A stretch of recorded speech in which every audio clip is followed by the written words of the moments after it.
était la priorité concurrentielle au sein de l'Europe.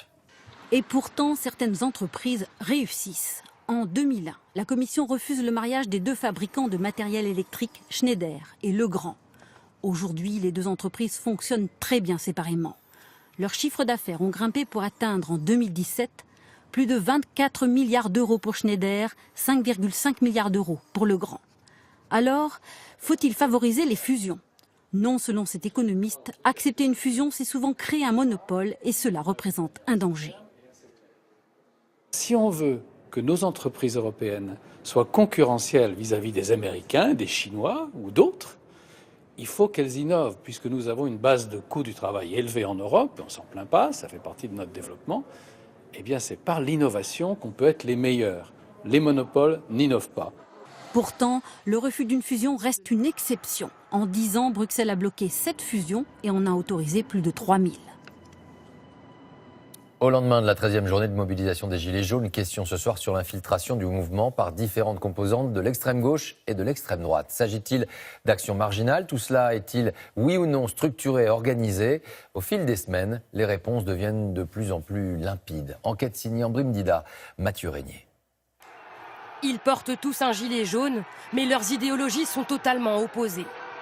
D'un côté, des militants antifascistes, de l'autre, des membres de l'ultra-droite qui s'affrontent violemment en plein cœur de Lyon hier après-midi.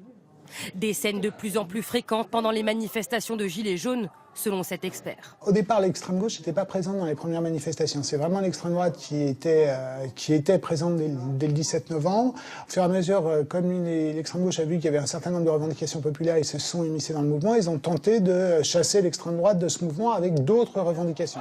Une extrême droite qui très tôt affiche ses couleurs dans les manifestations, comme la croix celtique, symbole du GUD, une organisation connue pour ses actions violentes.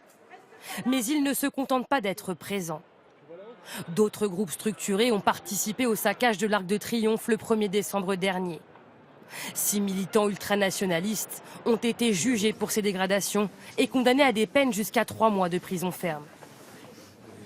Autre action violente, le 5 janvier dernier, à l'aide d'un engin de chantier, plusieurs individus s'en prennent au ministère de Benjamin Griveaux.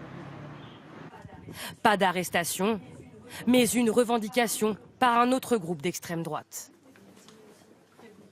Promesse presque tenue, nous avons il y a quelques minutes forcé l'accès de son ministère. Aucun membre de notre commando n'a été intercepté.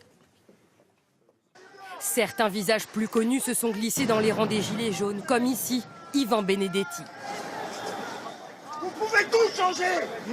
Il y a des gendarmes qui se suicident chaque semaine.